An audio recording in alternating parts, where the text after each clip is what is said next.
Hey guys, so welcome to my tutorial. Today's tutorial, if you haven't seen the title, is we are going to be getting a mesh texture for our own, or just converting it into a decal.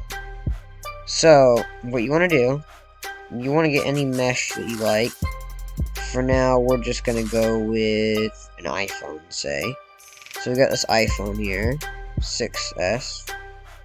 What you want to do, you want to take this iPhone, you want to click it, you want to go to the mesh part properties mesh part, oops, and now you want to go to texture ID, highlight this part, Control C. Now, open up your browser. Now, you're going to want to do this.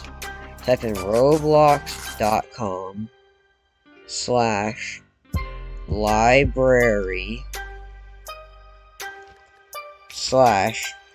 hit Control V with the code you just got.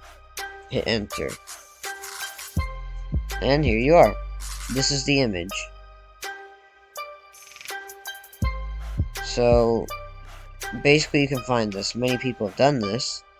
And yeah, so that's my tutorial.